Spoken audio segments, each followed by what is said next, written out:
the Blake Lively of it all, because Blake Lively at this point has really decimated her entire reputation.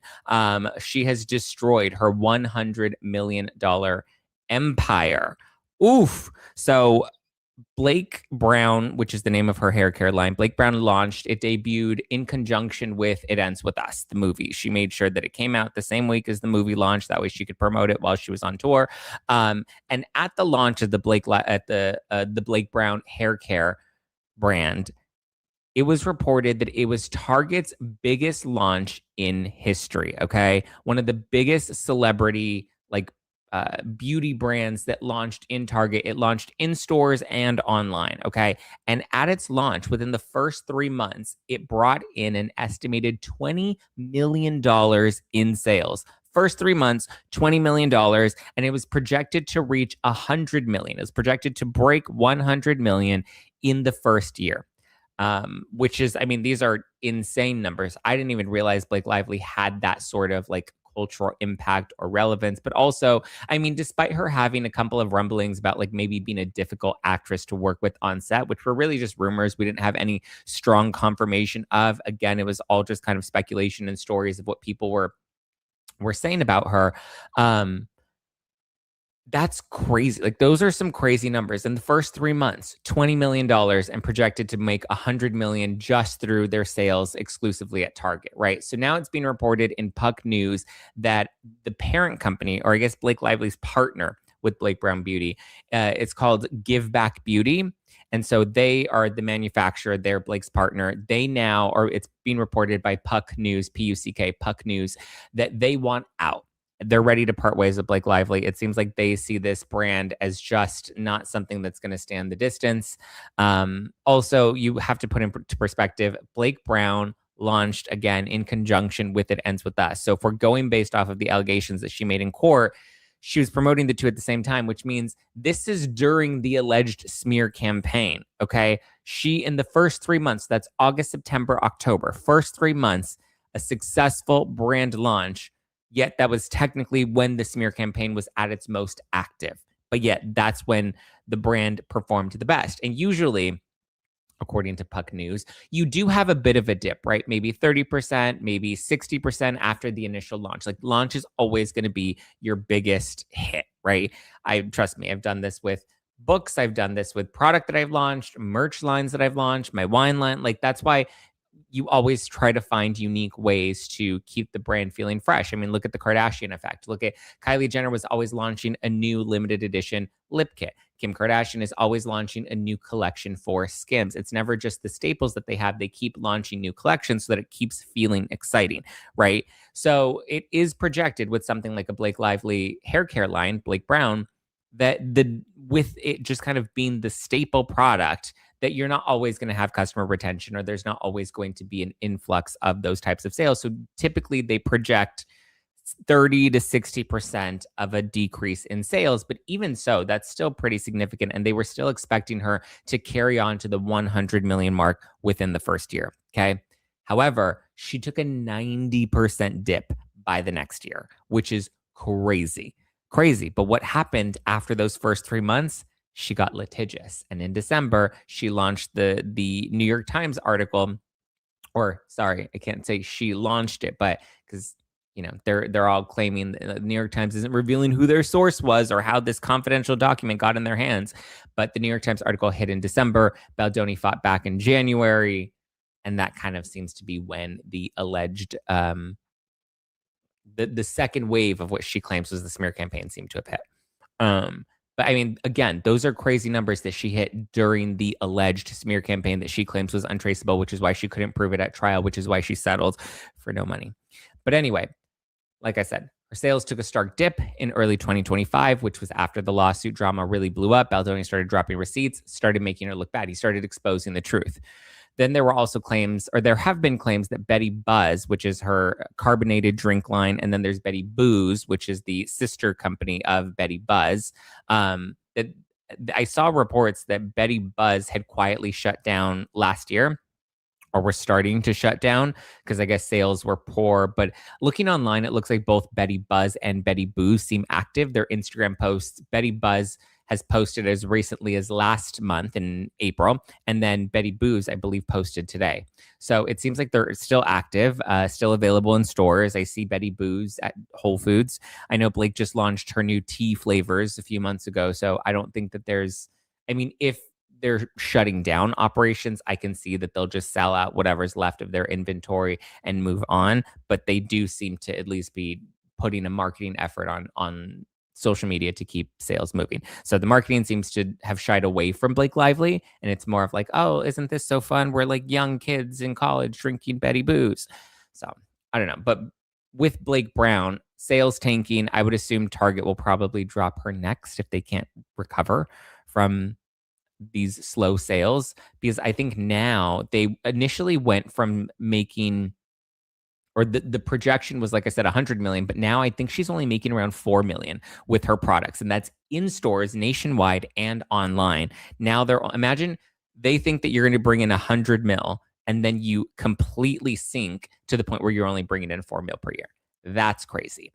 So she's trying her best to keep it. Well, I mean, I don't know. We don't even really see her promote it much anymore. She'll do like an occasional like video of her doing her hair, but she continues to go out trying to do business as usual. She was spotted at another fashion event over the weekend, which to me is just kind of sad, to be honest. Like all of these events, I think are just, they're like events that Instagram influencers get invited to.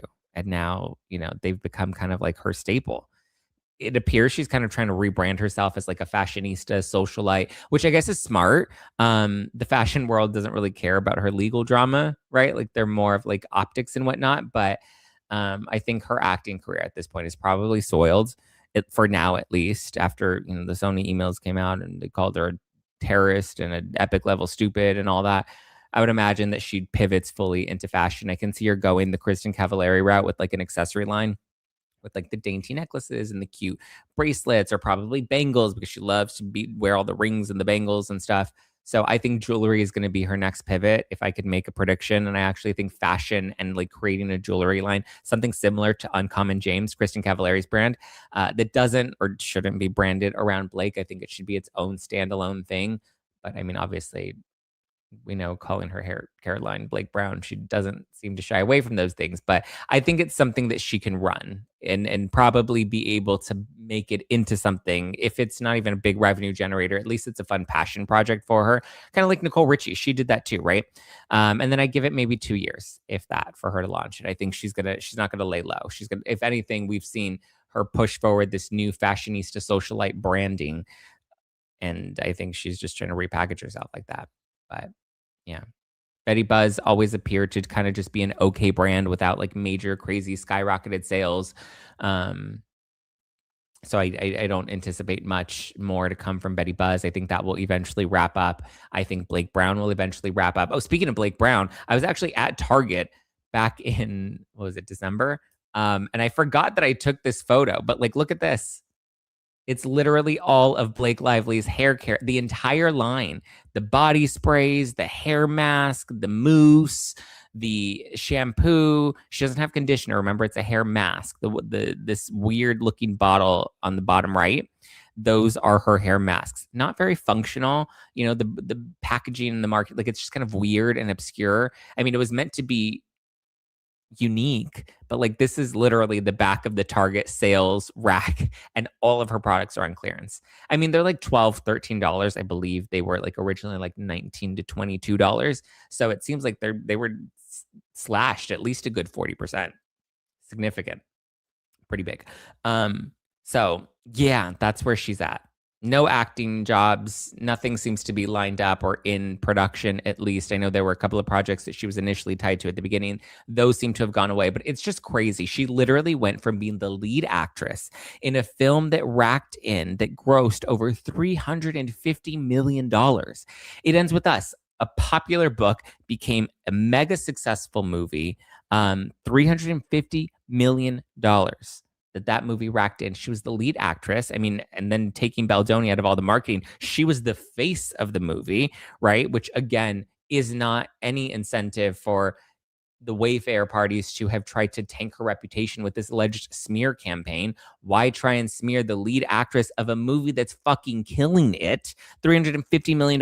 Like, that's not chump change. That's way more than they spent. I think they only spent like 40 million to make it. If memory serves me correctly, that may be an incorrect number, but I believe it was definitely less than 50 mil. And for them to make over 350, that's crazy. She had the biggest, the largest, most successful launch for a celebrity beauty brand in Target, the biggest in Target's history. And she was projected to bring that to 100 million in revenue per year. And yet it still wasn't enough for her. She still couldn't fly close enough to the sun. She needed to get closer. She needed to bury Justin Baldoni. That's crazy. That's cuckoo for Cocoa Puffs. That's ego. That's arrogance. That's narcissism. Believing that you're truly the most powerful person in the room, that if you want to bury somebody, you can bury them.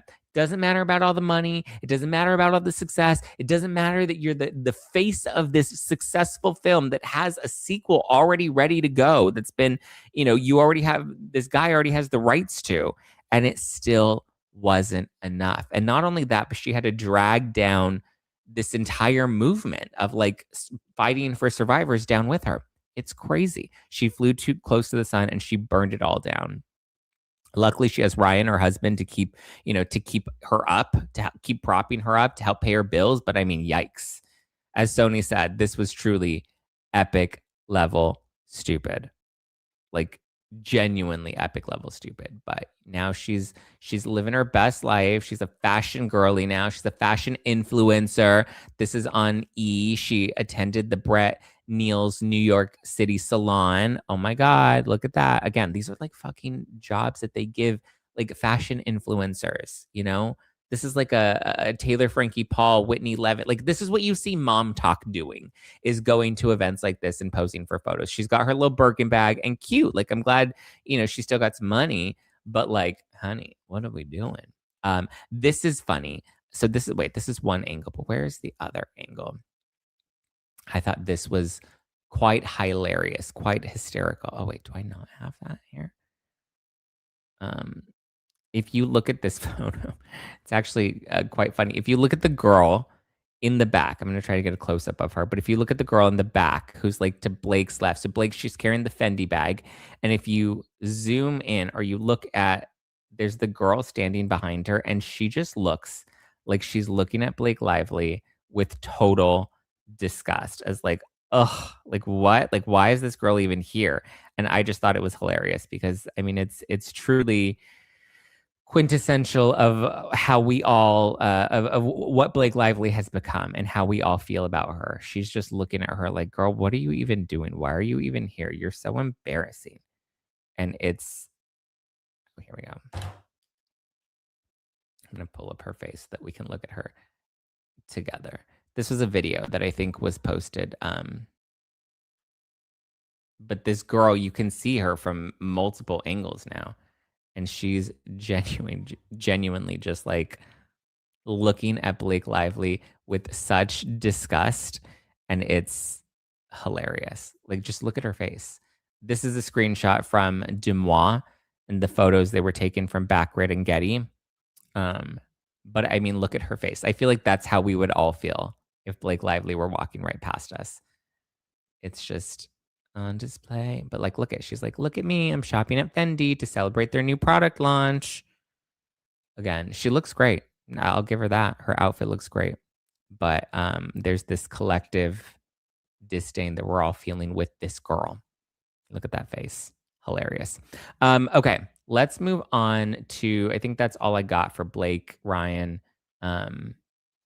Let's move on. I guess there's a little bit of news from the crash, and then Stu's going to come on so we can talk about Dorit and PK and Erika and the trial getting dismissed and all of it, which is just crazy, crazy, crazy. But really quickly, a bit of news from the crash on Netflix. Talked about this yesterday, did a full deep dive into that case with Mackenzie. Her dad was just let go from his job, or put on pause, put on leave after he did, like him and his wife are like trying to do these interviews where they're still defending their daughter when it really does appear that she killed both Dominic and Davion. And we watched, remember the mom, we watched her video yesterday. It's insane to me, the audacity that is going on. There was another woman who spoke out about working with, or not working, about being in jail with Mackenzie. And she was saying that Mackenzie kind of like wanted to be Regina George. She's like, when I was in prison with her, like she kind of just wanted to be Regina George. She like acted like she owned the place. She, was getting friendly with, I guess they call themselves the lifers. They're like the people that are in there for life. She was trying to like be one of the lifers, and she was trying to get along with them. Her parents are still out there right now trying to proclaim her innocence. And her dad is still out there and like trying to prove that his daughter didn't do this. And so now his job is like, listen, I think he's a teacher. They're like, we don't want anything to do with this. Like, no, thank you. Wait, did you see? Oh, Ryan Reynolds. I thought RR. I was like, Ryan Reynolds or Ronald Richards? Ryan Reynolds. He was on, I heard that he was on Colbert, but I haven't seen it. Molly told me. She texted me this morning. She gave me my Blake update. She's like, he was on Colbert and he didn't have Blake with him. Shocking. They've not been seen together. Yes, guys, hit the like button, hit the subscribe button. Okay, let's bring on Stu. Cash me outside. Yeah. Cash me outside. Cash me outside. That's literally the vibes that Mackenzie gives us. Let's see. Let's bring on Stu. Stu, have you gotten a chance to watch the new Netflix documentary Crash? No, but I've been following a good bit about it though, and watching loads of like clips about it. But I remember when that happened. But I mean, the fact that she did, the fact that she did like the whole route before it actually happened, and that was clocked on her, whatever it was clocked. They saw that she drove that route prior, like, and it was kind of a random spot where she like, why would you go down there? Yeah, that's what they were saying, that it didn't make sense as to why she would be going down that street to begin with. It's just everyone's saying you need to watch it. You do need to watch it because it's only 90 minutes. It's one part, 90 minutes. Like, it's so easy to get through. I feel like you're attacking me. I will watch it, okay? Like, so. You have to watch. Oh, where did you go? You're like, that's what you get. Wait, I'm done with you. I saw a fucking video on TikTok, or it was TikTok, and it's the body cam footage of the police officer or something like that. And this is when she was being taken to jail or the courthouse or something for the trial. And there's a voice that you hear, like a spirit or ghost voice. And it says, she killed us. Like, it's the fucking creepiest thing. Go find it. Okay, come on. That's probably AI. No, I'm telling you, because the people are like, no, I went to the original footage and it's fucking there. Like, you can hear, it's insane. Go see it. You don't think this is the face of an innocent woman? No, she was fucking jealous. I think he broke up with her in the car. Yeah, I think that's something happened. And she was just like, you know what? If I can't have you, no one will. And she just boom, and did it. I think that route that she drove was just a plan in case, like if she needed to do something. I mean, the accelerator was engaged, fully pressed down. Yeah. It's insane. Okay, I have a question for you. Obviously there was a risk doing this, right? So obviously I feel like she thought she was going to die too. Like, she was going to kill everybody. She didn't think she was going to survive that. There's no way. I think she thought it was going to be done too. That's their fucking karma right there. They're like, that's it. You're going to fucking suffer. Yeah. Well, I mean, it seems like she's kind of like, I mean, multiple people have come out now. People that went to school with her. There was a girl that stayed in jail or prison with her. I don't know if it was like in jail during her trial or she was in prison and has since gotten out. But I remember talking, like, so many people are coming out and they have nothing nice to say about her. Yeah. Look, and it looks like, so what are we saying? The evidence is there, right? Like, it kind of is, isn't it? The evidence is there. So it looks like TMZ got some new text messages between her and Dominic. Oh, yeah? Here, we can read through some of these. Is that the guy? Is that the boyfriend or the ex-boyfriend or whatever? Yes. The one she killed. And did you see the mom and the mom's like speech in court? It's insane. We were watching it yesterday and the mom was just like, like it's the sentencing hearing. So at this point, Mackenzie's already been found guilty, and the judge has to determine how much time she's going to serve. And so they all give impact statements, right? The Sure. families come up and they're like, "We want her to get the maximum time. This is terrible. They were young. They lost their lives. Whatever." And then Mackenzie's mom comes up and is just like diabolically being like, "Judge, like I know that they're talking about like her behavior was bad, but like she just was trying to defend her. She was like, I know she went to a concert like shortly after they died in this tragic accident, but like we told her to go to that concert because she needed to have fun. Like she just needed like an ounce of fun in her life, considering she just lost everything." And everyone's just like, just lost everything, as you say this in front of the families that lost their kids. Like they And lost like, their lives. was Like, the are you other kidding me? person in the car just like fucking just happened to be there, just whatever, like just they're all friends. Well, and okay, well then it's crazy because then she says, she goes off and she says that she talks about Dominic, and she was gonna say that actually, you know what? We're gonna watch it again, guys, because Stu needs to watch this in real time. Okay, Stu, you need to see this because everybody, we need to I think we can collectively agree that we need to watch this again because it is so insane. Okay. So this is her mom, and this is what her mom is telling the judge when the judge. So she's already been found guilty. All the evidence has been presented. The other families have come up and talked about how Is that her in the background? Turned upside down. That's her in the background. Mackenzie is in the background, and this is the mom giving her statement, wearing a tank top in court, mind you, a thin tank top. Okay. Recover from it. She almost died too, and we're asking that you please not run the sentences consecutive. He was family, and we all loved each other. That morning of the accident, she called. I got a phone call that there was a car accident. Okay, so we went to the hospital, and I didn't even know who was in the car. The names had not been confirmed yet, and I'm going to cry because I missed Dom so much. We loved him so much. So I called Dom like over and over again, praying that he was going to answer the phone, and he didn't answer the phone. So then I tried to call his mom, and she didn't answer the phone either. And I still didn't know who was in the car. I didn't even know if she was alive. I didn't know what was happening. So then we were in the waiting room. And then his mom she did call me. So I answered the phone and I was like, oh my God, like, I don't even know who was in the car. Like, what's happening? Was that Dom? And she said, what do you mean? My son is dead. And I was like, I'm so sorry. And then she said something like, and now I have to wait until your kid's out of the hospital. And then I didn't hear the rest. I was like, we loved him so much. And I hung. Now, the other mom, Dominic's mom, she also recounts what happened in this phone call. And she says that when she called, the first thing that Mackenzie's mom said to her was, don't believe what they're saying on Facebook. She didn't kill them. Like something like that. Like her priority was to make sure she didn't believe what was being said on Facebook. And that's why Dominic's mom was like, what do you mean what's going on Facebook? This has nothing to do. My son is dead. Like, are you kidding me? Like, what are you even talking about? I hung up the phone. I did not talk about social media. I didn't even know what was going on yet. Okay. So then that was it.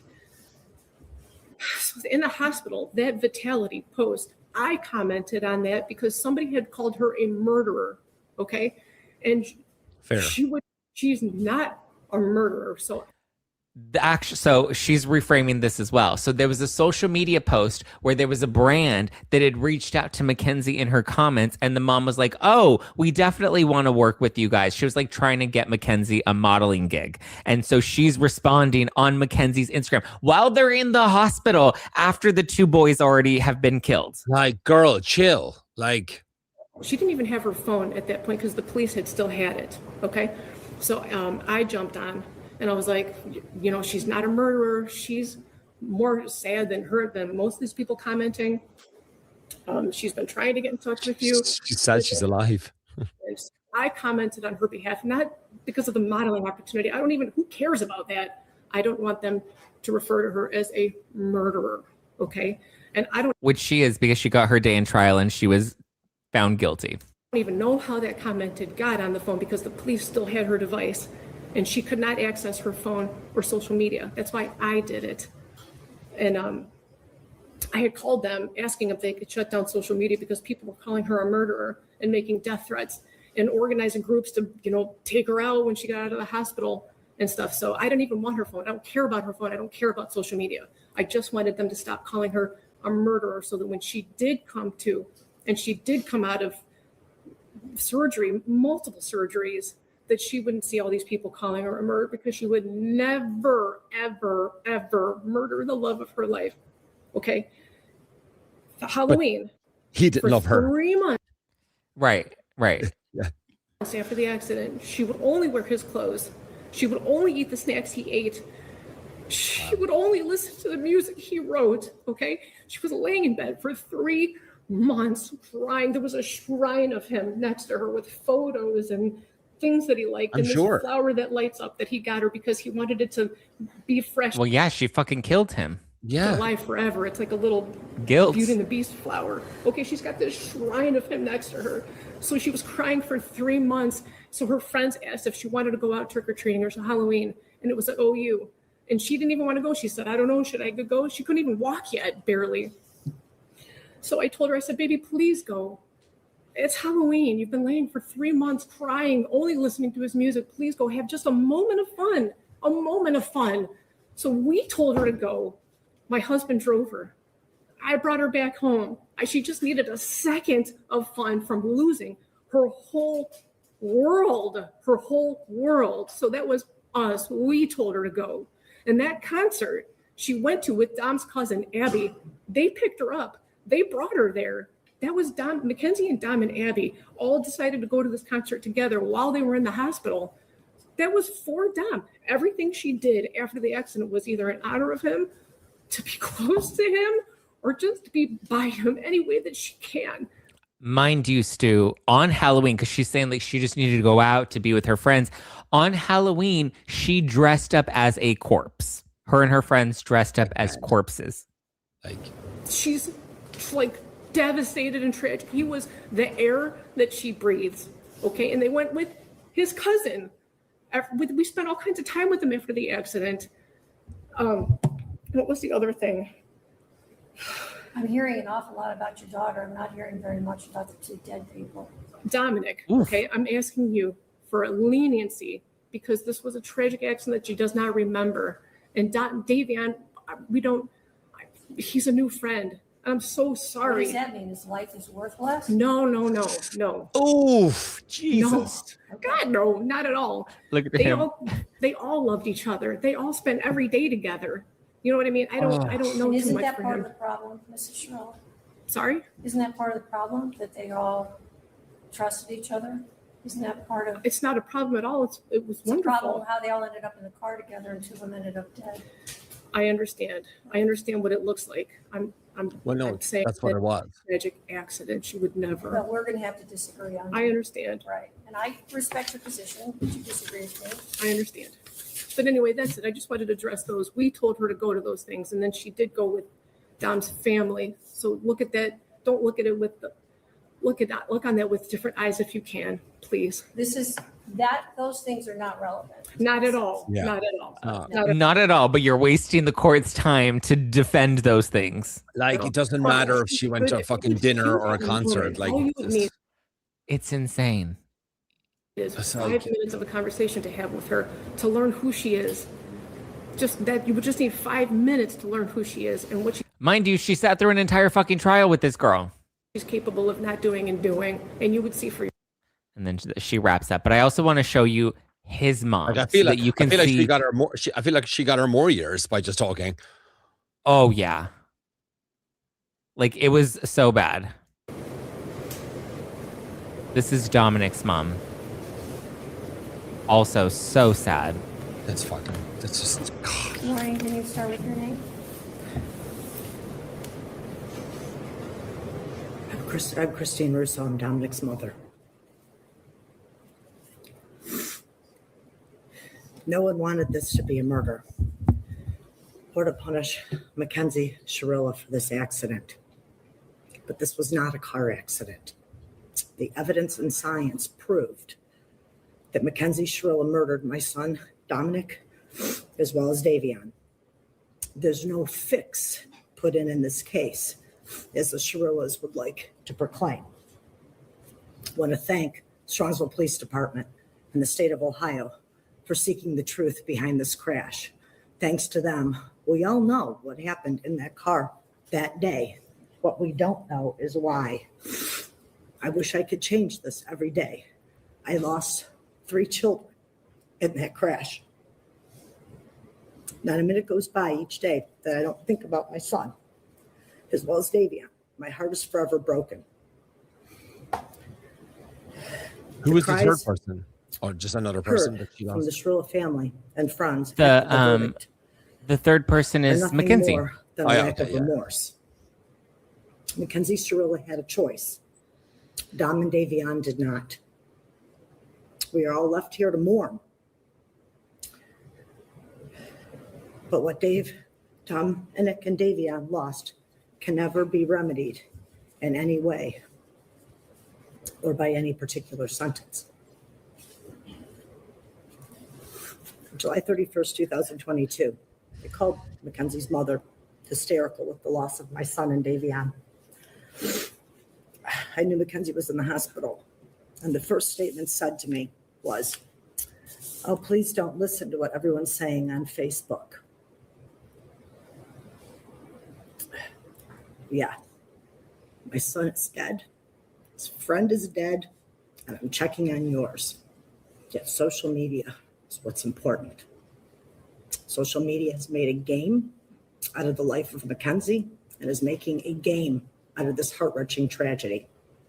No one can imagine the pain of losing a child unless they have lost one themselves. The pain is forevermore. Time does not heal this wound. Mackenzie, going to prison because you did this. Be thankful that you're still alive and have a future, whatever that may be. Dom and Davion were robbed of their futures, their hopes, and their dreams. Mackenzie showed no mercy on Dominic, nor did she on Davion. Only God at this time can have mercy on her soul. Thank you. Jesus. That is Awful. brutal. That is brutal. It's like, my God. But listen to her parents, because they went on this press tour to defend her. Okay. In July 2022, a day that brought a mix. I feel bad. How can I feel bad that these 2 boys died and feel grief with these families and then be absolutely overjoyed that my kid is alive? It's been almost 3 years since the deadly crash in Strongsville that killed Mackenzie Shirilla's boyfriend, Dominic Russo, and their friend, Davion Flanagan. Now, Shirilla's parents are speaking out, insisting that the justice system got it wrong. Show me one piece of evidence, one, that says she did this on purpose. Show it to me. Here it is. That's it. Then she's right where she belongs and she's guilty of it. But there isn't any. State of mind. Prosecutors argued that she intentionally drove into a building without ever hitting the brakes, with black box data showing the car sped up to 100 miles an hour. They also argued that 2 weeks before the crash, Shirilla allegedly threatened to crash her car during an argument with Russo.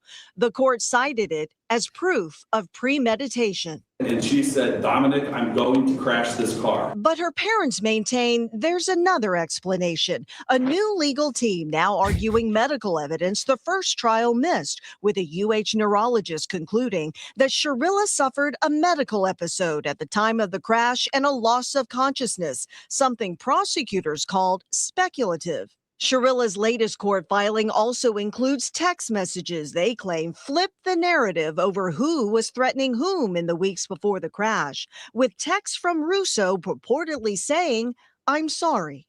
There's no evidence what was going on in that car other than the information they gleaned from the black box information. This was not reckless driving. This was murder. In the 2023 bench trial, the judge found Shirilla guilty of murder and sentenced her to 15 years to life. And these poor families think she did it intentionally, and she didn't. And and they don't know. There's information they didn't see. There's information they didn't have. There's information we didn't see or have.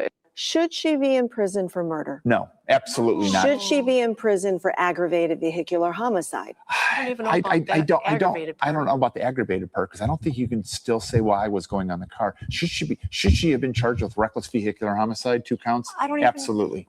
Not if it was medical. Today, Mackenzie Shirilla is now in an Ohio women. So their claim watch her again. She's reminding me. Sorry, go ahead. Their claim is that because Mackenzie conveniently doesn't remember. She's like, I don't know what happened. And she's like, I don't know what happened, but I know I didn't do it. That's her excuse. I don't remember what happened, but I know I didn't do because that's just not me. I don't kill people. That's basically her argument. And her mom's argument, they try to present this theory in court that she has POTS syndrome or POTS disorder. And so POTS can like affect your nervous system. So they're claiming that her POTS caused her to black out in the car and you know, she wasn't like aware of what was happening. She was having an episode. She was having like a medical emergency, medical incident, whatever. But even the prosecution was like, well, if she had a medical emergency, she would have lost control of the vehicle. She 100%. Wouldn't have accelerated at 100 miles per hour for 5 seconds straight, driving directly into the building. Do you know what's crazy? What's crazy to me? It's like, fuck, like, you know, her accelerating 100 miles an hour, right? Like, you would think that, like, but no, I guess like you would just like go back and go like whatever, but like that maybe, why didn't the fucking guy try and just like throw the steering wheel off? So to just turn, do you know what I mean? The black box did show that there was a that there was a shift in the steering wheel, like it went left and right. Well, I guess I don't know if they were trying to say that it went left and right. There was, or it went like drive and neutral. There was something they said something about like it switched from drive to neutral and then back to drive. So they made it seem like it may have been like one of them may have tried to stop her, put the brake on or something, put the parking brake or some shit like that. Yeah, like one of them may have tried to stop her based off of what the black box revealed, but she was still like she was sold on it. And then the other seatbelts on. Do you know? I believe they did. I know at least Dominic did. Maybe Davion in the backseat didn't, because from what I remember, I think Davion was over Dominic. Like he was, like his body was laid over. It's just, but they're saying that it was the POTS, and the prosecution's like, well, if she has POTS and she has blackouts, why were you letting her drive at all? And why did you let her drive after the car crash if this was something that could have happened? It's just, yeah, it is what it is. Like she loved the guy wanted to break up with her. She was fucking jealous. Like that's it. Like she wanted to kill everybody. Yeah. But I feel so bad for the friend. Like that had nothing to do with it. It was just there. No. And for the mom to be like, oh, well, Davion, he was a new friend. And the judge is like, so that makes his life worth less? Like, what does that even mean? How do you even say that in front of his family? Oh, it was so that probably got her another 5 years if that comes. Brigitte says that Dom and Davion did not have their seatbelt on. Apparently, it was only Mackenzie had her seatbelt on. So maybe all of them would have survived then. I don't know. Well, the impact was on their side of the car. So I think that because it hit the corner of the building, I think more of the impact. Zero chance if you have no seatbelt. Like it's on like zero. I don't think you even have a chance with the seatbelt. You're running. Look at the stats. Honestly, look at data and stuff like that. It is insane. Like how many people survive with seatbelts. It is crazy. He was smashed by the wall. Even with the seatbelt on, he didn't get flown from the car. He was in his seat, and he was smashed by the impact of the car hitting the wall. Oh, God, it's horrible. Tried to stop her. It's crazy that the two of them tried to stop her and they couldn't fucking stop her. Oh my! Wait, look at that. The car is done, and it's all the damage is on their side. Is mostly on their side. So that's how she survived. It wasn't even the seatbelt, because if there was impact and they were like flown from the car or in some way, which I think may have happened with Davion because nobody he was went through the window or anything like that. Yeah, it hit the wall, which is just insane. Like it's just like there's no way this was an accident or like some sort of incident. Look at the wall. She crashed directly into the corner of the brick building. Look at that car. Like the car is destroyed. That's fucking terrible. Oh God. It really is awful. Like truly insane. I saw people comparing that mom to yes, that's why I brought it up. The mom from yeah, what the fuck it is, the caller one or the texting. What the fuck was her name again? Kendra. Kendra. Crazy. Her parents think prosecutors and jurors are stupid. Well, there was no jury. They chose a bench trial over a jury trial, which means the judge was the one that made the final decision, but that's what they chose. The video of the car hitting the building caused me to gasp. It was horrible. I know the impact of it, it hitting is just like there was no stop. Imagine 100 miles per hour. I mean, crashing into a brick 30 building. miles an hour. Like, even when you're driving 35 miles an hour, imagine just hitting something at that speed. You'd fucked. Like, crazy. Okay, let's move on from that. Let's talk Dorit and PK, and then Erika Jayne. Well, let's cover the Erika stuff first. So Erika Jayne was set to go to trial next week for a $25 million lawsuit. This has been a 6-year saga, but so Erika has now reportedly reached an undisclosed settlement, meaning there is no trial anymore. So yesterday there was a final pretrial conference. It was held with the judge, and in the minutes from the meeting or the conference with the judge, it says the case is called and counsel state their appearance. The court and counsel confer. Counsel informed the court that the case has settled. Following discussion with the parties, the court advises counsel that a request for dismissal shall be filed no later than May 26, which was the original trial date. Counsel shall immediately file a notice of settlement, and all pending motions and hearing dates are hereby vacated and taken off the calendar as the case has settled, as stated on the record.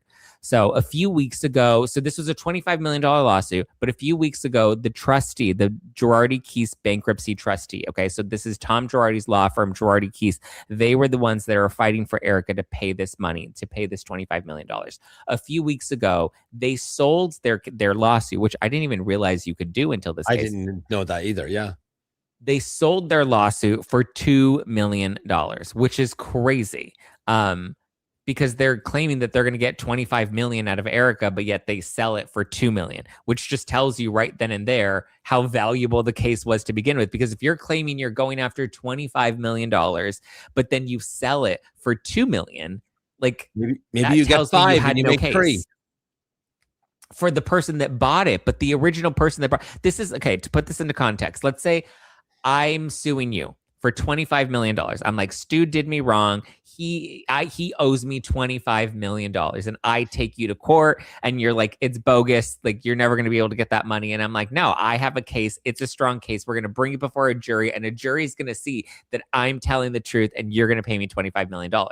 Then Donna shows up to my house one day and she's like, hey, I'll buy that lawsuit from you. Yes. And I'm like, oh, okay. She's like, here, I'll give you $2 million and I'll buy your lawsuit and I'll take Stu to court.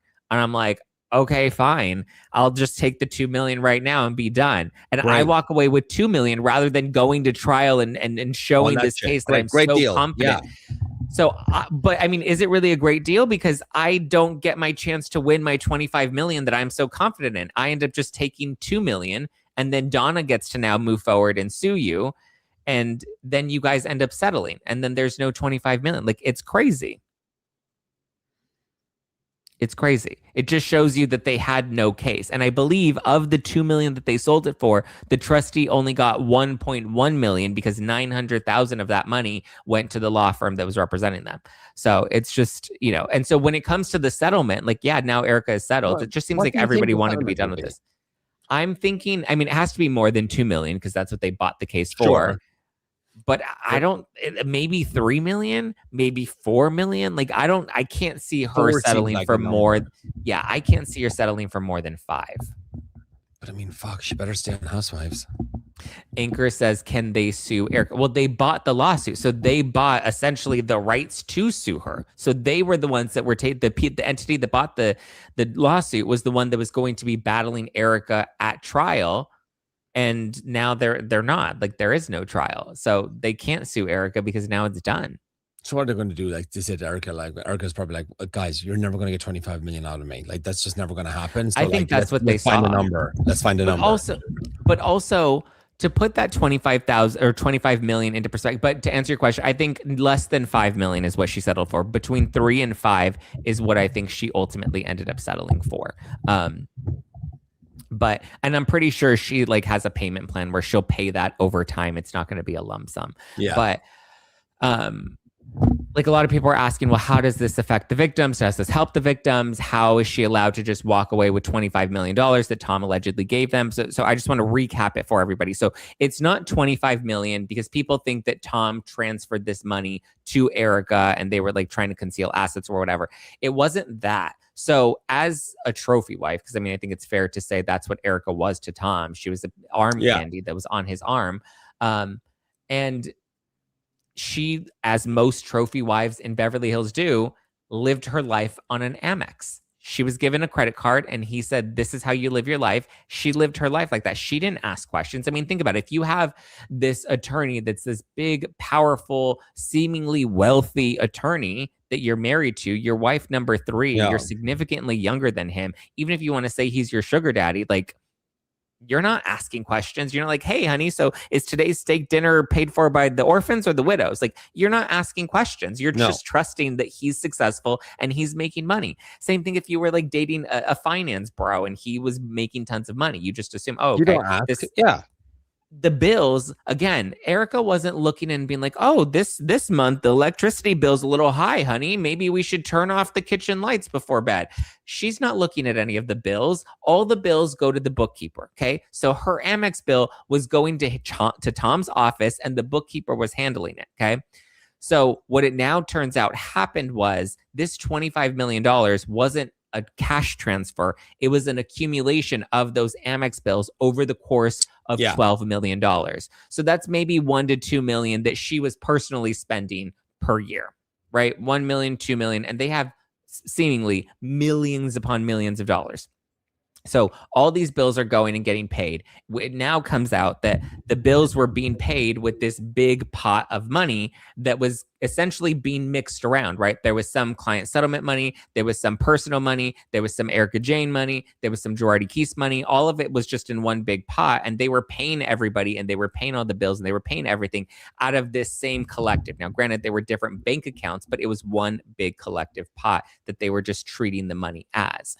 So and how did Tom get away with this? Well, he was writing these off as loans. He was saying that Dorit and PK was loaning. So if Erika spent $2 million that year, he was saying, oh, well, Dorit and PK loan EJ Global, her company, her LLC, loan EJ Global $2 million this year. And so he wrote all of these loans that were for Erika's business, EJ Global, and was never like expecting to get them paid back because he was just writing them off that way. Yeah. And so now the trustee came back and was like, whoa.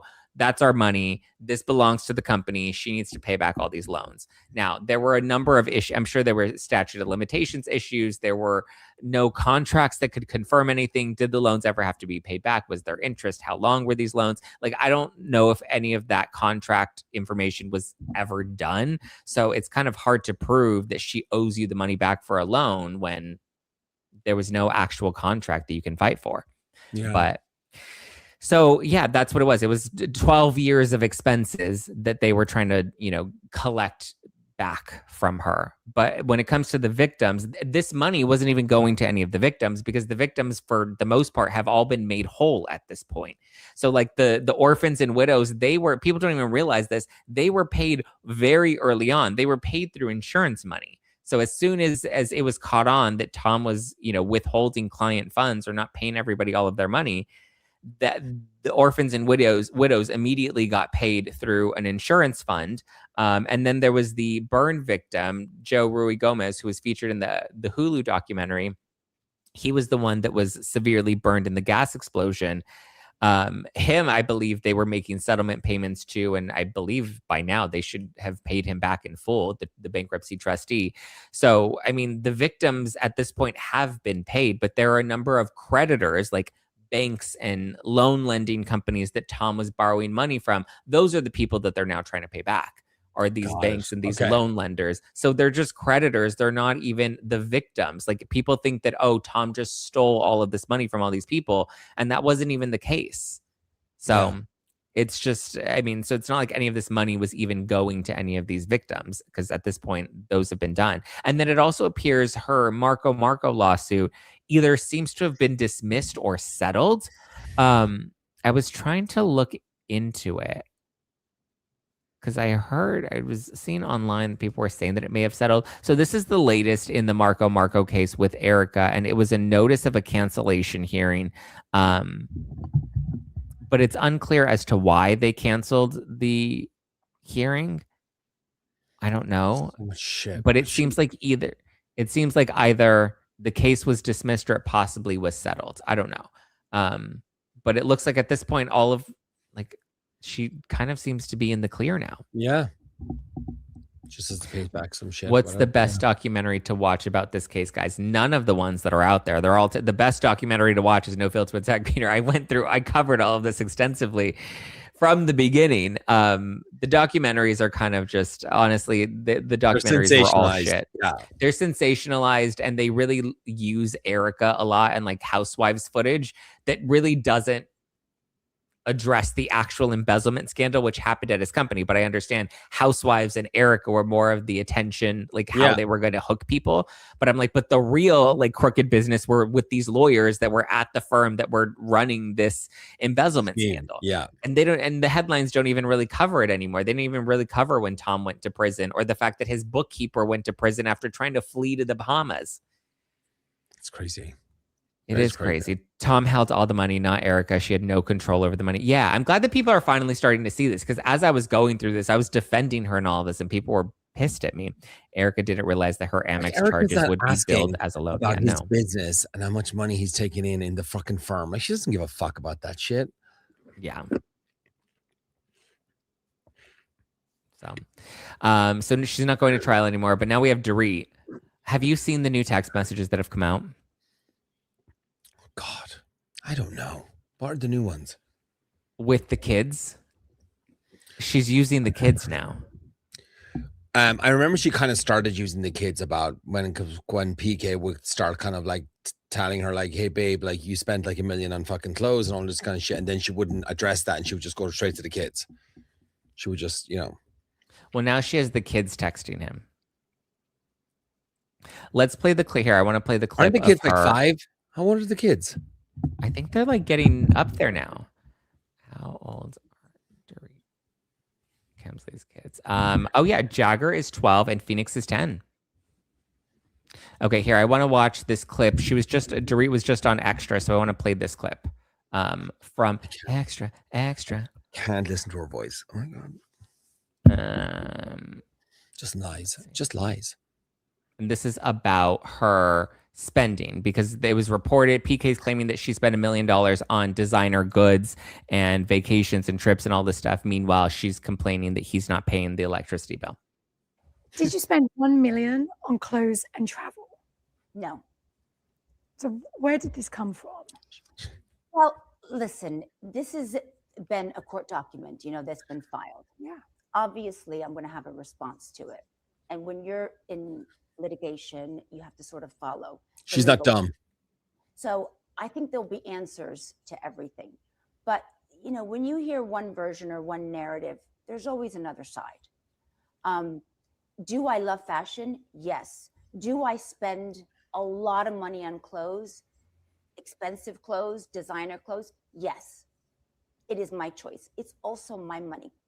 It's my money that I earn, that I work for, not his money.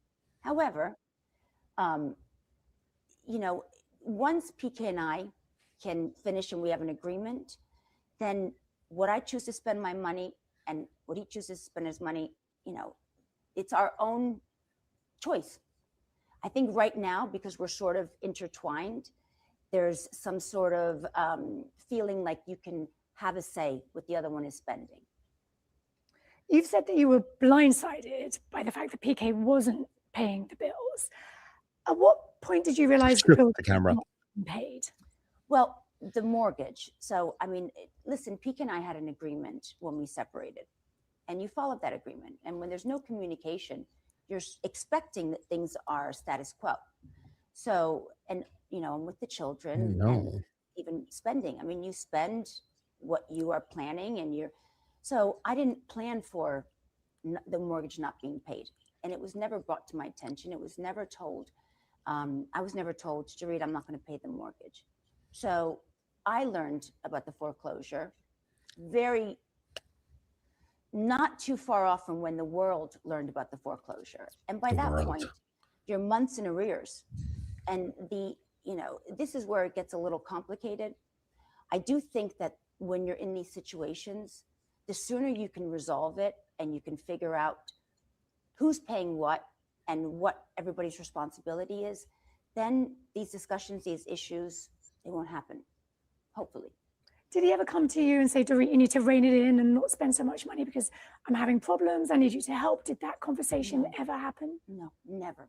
No. Lies. No, we weren't communicating the majority of the time. He was doing his thing, traveling most of the time, spending, quite a bit of money. But no, I wish that he had, because that would have enabled us to sit down and have the conversation that I'd been desperate to have.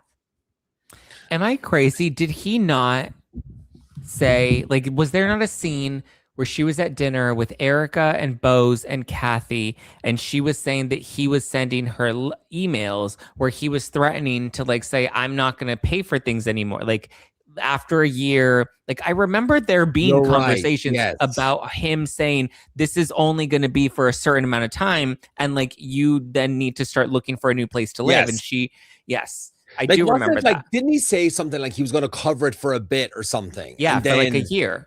And then eventually okay. he said he wasn't going to cover that anymore. And she was like, well, these are your kids. You have to take care of your kids. And so now we're seeing that she was making money all of this time, and she's just blowing it on designer goods. And I love how at first she's just like, I'm not blowing it on designer goods. And then like the narrative shifts like within the next minute where she's just like, well, I have money and I can spend it however I choose to spend it. She's not lying. And I'm like, it's one of those things where it's like, she says like, is it true that you spent like $1 million on like clothing? And Dorit's like, I love clothes. I can spend how much money I want. It's really 970. It's not $1 million. You know what I mean? It's like one of those things like, I'm not lying. I didn't spend $1 million, but it was probably 900,000. Like, I would imagine. I'm sure PK was generous and to the point where he got tired of her.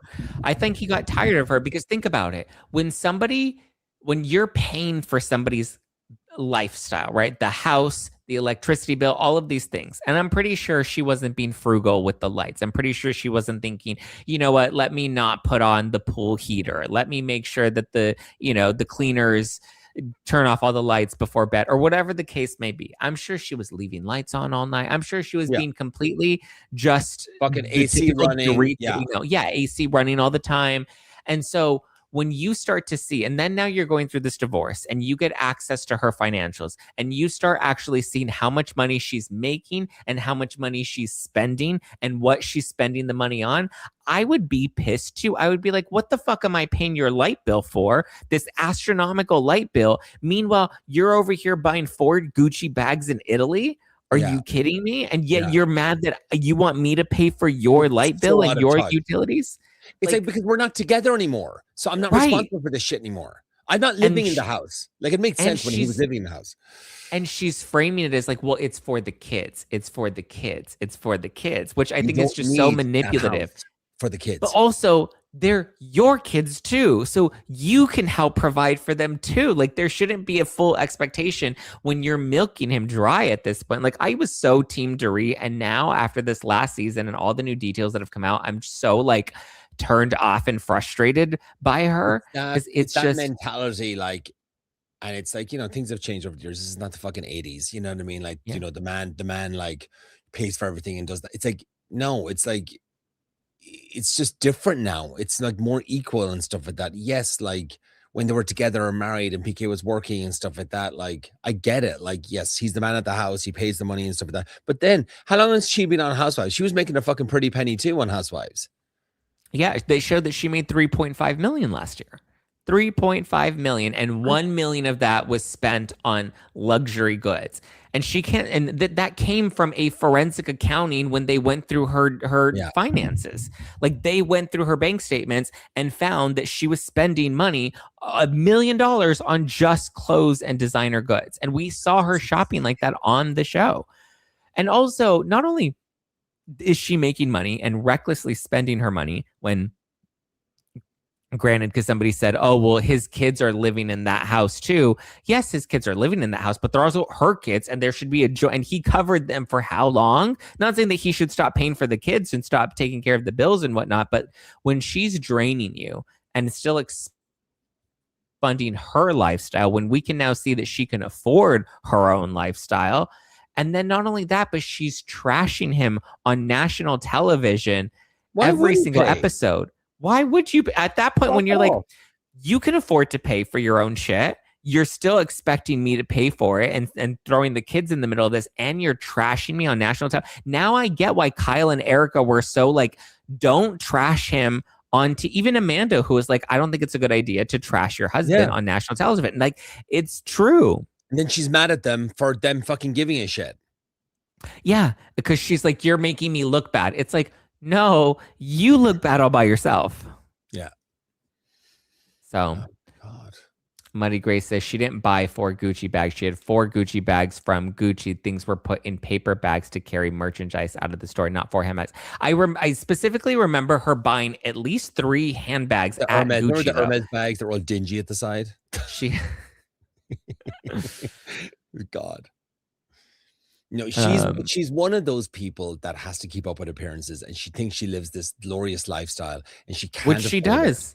She does live a glorious lifestyle, but you're right. She, like, her cash cow is running dry. Like, okay, spending $1 million like on clothes and luxury, like you want to be bringing in 10 or 15. Yeah. To be dropping $1 million on, like, you know what I mean, like to the ratio and all that kind of stuff. Like, that's lavish spending. It's insane spending. Like, it's crazy. For dumb fucking bags. Not my bag though. My bag was worth it. Okay, here are text messages. This is what I think is super wrong and manipulative. These are messages that PK entered into their divorce proceedings to prove that she's trying to manipulate the kids and use the kids against him. So this is a text between his daughter Phoenix and him, PK. Phoenix texts him, "Daddy, do you want us to have fun this spring break?" And he says, "Yes, puppy, of course. But because I know you're super smart, before you try and outsmart your daddy, just bear in mind, the creator is always smarter than the creation." And she says, "Yeah, that really helps with the fun spring break." And she's 10 years old. She's 10 years old. And then he says, "Haha, you're so funny. Tell me what's on your mind, puppy." And she says, "Nothing." And he says, "Well, why did you ask me if you want to have a good spring break or a fun one?" And she said, "Forget it." He said, "No, I don't want to. Tell me." And she says, "Why can't you just book us a holiday? Mommy pays for everything." And then he says, "How do you know who pays for everything, my love? P.S. Why won't you come on holiday with me?" And then she responds, "I would love to go on holiday with you, but spring break, I want to go with mommy. I already went to Palm Springs with you. It's mommy's turn. Can you just pay and book us a flight?" Why can't she book a flight? Well, because here she tells him, she says, "Mommy pays for everything," which means Dorit's telling her kids that she's paying for everything and daddy's not. So you should ask daddy to book a flight for our holiday. Crazy. And then he says,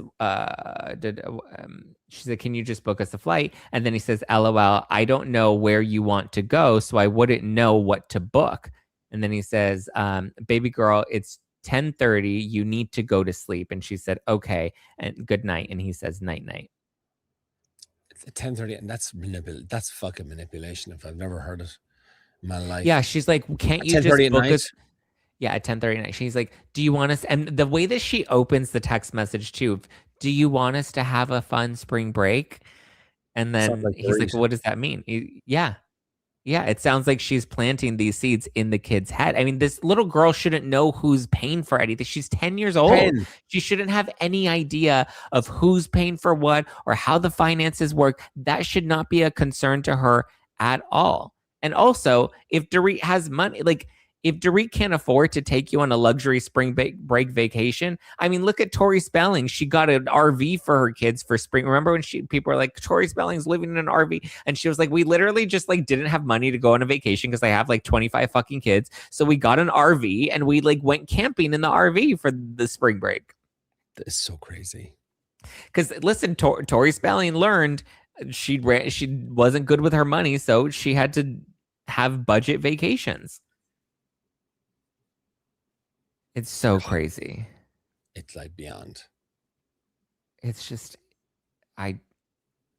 it's just so twisted and manipulative, and I just feel bad because like the kids don't understand what's going on, and this again should not be.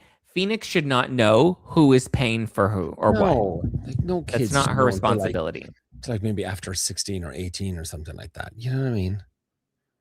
It's like even then, like it shouldn't be your responsibility to deal with your parents' finances, you know? True. Everyone's saying it was probably Dorit texting him. Yeah, so I think too. Fifi says, Dorit was telling them what to type. So what it was, I'm sure, I mean, we've seen enough of Dorit at this point. I'm pretty sure it was like Mommy, I want to go to, I don't know, the Bahamas for spring break. And she's like, Pumpkin, you can't go to, but you have to text your dad. I can't do anything. Your daddy has to make the decision. And Mommy pays for everything. And I can afford the Bahamas, Jagger. I can afford it. You're giving Lisa Vanderpump. and Dorit. Yeah, darling. Oh. Oh my God. So, yeah. Paul says Dorit needs to have a garage sale. Yeah. I mean, yeah, that's so good. She'd make a lot of money. Yep. So I don't know. OC Girl says he compromises the best way to deal with divorce. I agree, but it seems like there's not much compromise going on here. Is PK responsible to pay the mortgage as part of the agreement? I think they made like some sort of agreement when they separated that he would cover the bills for them. But again, from what I remember, it was within a certain amount of time before that was going to stop. And the other thing too is I believe the house is in Dorit's name. Yeah. I don't even think his name is on the house. But again, don't make your own money, spend it lavishly, expect him to fund your lifestyle, and then go on national television and trash him because you did yourself no favors. You created all of this. Oh, is her home still on auction? The auction was delayed. Taken out. It's just been delayed. It's delayed until June 3rd. So there's a little more time before the house goes up for sale. Da-na-na-na. Crazy. A fun topic for you before I just spoke about it on my podcast and I saw it yesterday. And I think it's really a big deal is Spotify. Now Spotify is tracking like what they've always been tracking you, like what you listen to and all that kind of stuff. But now what they're doing is they're teaming up with Live Nation. So when I saw this. When concerts go on sale and just say like, we'll say for Taylor Swift, for example, she'll probably announce a tour this year for next year or whatever.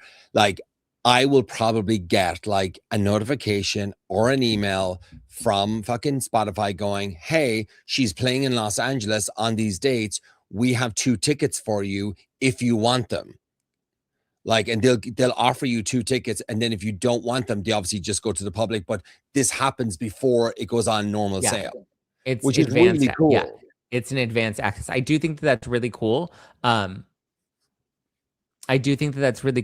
well, I think what would be smarter, and I don't know the details of how they set it up or if the artists have any control over it, but what it should be is Taylor should say, for everybody that has streamed my music for more than 20,000 hours the past year, sure, you get part of this early access. So this is just for like my top 1% of people that listen to my music on Spotify. And that'll incentivize more people to go to Spotify, buy Spotify Premium, download all of her music. Like that'll be a bigger incentive. Probably will be that in the background of it. Like, hey, what's the threshold? Like, you know what I mean? Like, and then people are like, you are going to be like Life of a Showgirl on repeat. Yeah, maybe I have to do that. So maybe I have to get those numbers back up. You know what I mean? So I think that's the smartest thing for them to do. It is cool though. I mean, like that's all because like I don't buy tickets now when they go on sale. I have to go to StubHub or Game Time or whatever and just get them for $800 if I want to go. Yeah. Well, because now they have so many other types of like pre-sales of like there's the American Express pre-sale and then there's the venue pre-sale. And it's like you have to go, you have a limited amount of tickets within each of these different buckets. And then by the time like at the end of it, you're on StubHub paying double the price for the tickets because somebody comes and buys them all up. Like I really hope this kind of works, and it's kind of that's fucking cool if they can do that. You know what I mean? Yeah. That'd be cool. I thought it was really awesome, kind of cool thing. Yeah, I think it is cool. Did you see Alex Cooper is pregnant? No. You didn't see? I don't really pay attention to her or Alex Earl or any of those people. They're not in my radar for some reason. I don't get them on my fucking TikTok or Instagram or anything like that. There was this crazy story that I saw online of her now she's having her baby, and it says when sluts settle down. That's what they named it. And it just goes into how she went from building this empire of like, she used to call it the Gluck Gluck 3000. And that was like her blowjob technique that she would teach girls how to do on her podcast. Like that's how she gained popularity, was like being this slutty brand. Yeah. And then like was selling girls about like, go and be sluts and live your best life. And now she's like married. She runs a business. She's having a baby. And people are just like, you can turn a hoe into a housewife. You can, which I guess you can, but I think the argument that I've heard for it though is like, but she's telling all of these girls to go be slutty and live their best lives in their 20s, and then by the time they're in their like mid 30s, like now they've kind of gotten older, and it's harder for them to get pregnant, and it's hard, like, you know, this body autonomy, be a hoe for all of your 20s and live your best. Like I think you should absolutely live your best life, but I think, you know, it is. People are saying that you're not as lucky. Like Alex Cooper, like wouldn't be as lucky if she wasn't rich and famous to bag, you know, a successful businessman that she could marry and then be able to settle down and have kids, or even the benefits of the deals that she got with her podcast. Beth says, never once listened to her show. Well, Beth, that's why you give bad blowjobs. Just kidding. Kidding. Oh, did you see Britney Spears, the footage of Britney? No, I saw a clip. I just scrolled past it, but yeah, I saw it's up. Yeah, apparently she had a wine glass in her glove in her cup holder. Like Donna was like, "Who has a wine glass? Like that's diabolical to have a full-on wine glass." I mean, yeah, get a plastic cup, like, or put it in like a can of 7-Up or something. Or just like a White Claw, like something that's easy, a can that you carry out, but like a full wine glass is crazy. What is a slam pig? Do you know what that is? Gross. I keep seeing that. I think it has something to do with Real Housewives of Rhode Island. Oh, okay. The one that we don't watch yet? Yeah, I know. We need to get on that. I'll wait till the reunion airs. I like The City. Right. Did you watch it yet? Before the City was good. I liked In the City. We'll talk about it soon. Okay, it was good. Cool. All right. When is your Ireland trip? Next month? Ireland trip? September. September 9th to the 16th. Yeah. Far. Yeah. Okay. Well, that's it. Well, everybody listen to Don't Let It Stew. Don't Let It Stew. Go listen and subscribe. Today. What did you talk about today? Like Below Deck, City, Dorit, crop tops. I got a crop top. You're wearing your crop top? I'm wearing my crop top. I did a post of it. Like people like, do I keep it or do I send it back? What did they say? It's just like, it's fine, but you can't raise up. You know what I mean? It's like, I don't think it's for me. I think it's like, I'll keep it for the gym and just have fun with it at the gym or something. Like that's it. It's just, I don't think it's for me. I'm too, like, I can't mid-40s with a crop top, like relax, you know?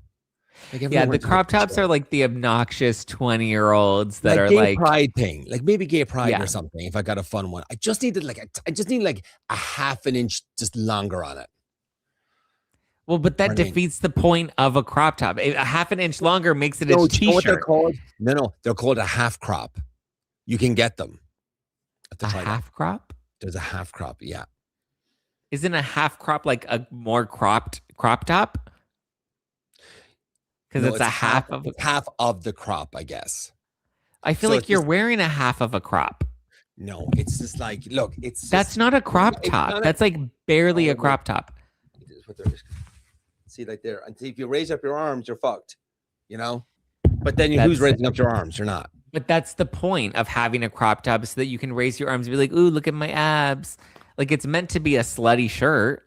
Yeah. That's like I a think girl it's wearing a gay thong pride and being thing. like, no, it's just a slut thing. That's like a girl wearing a thong and being like, I oops, see- you can see my yeah. butt. Maybe this is kind of a half crop. I see guys at the gym where you can kind of like, you can actually see their midriff like walking around. That's a full crop top. That's why you're wearing a half you crop because it imagine? at least covers your belly. Those are crazy. They're like, they barely cover their titties. Yeah. It's crazy. Crazy. Anyway. All right. All right. Listen Happy to Don't Friday, Let It Stew. everybody. Follow Stu. Happy Friday. Happy Memorial Weekend. I'll talk to you guys on Monday. Bye. Oh, Fifi says top. that's a tank top, bro. Right. All right. Bye, guys.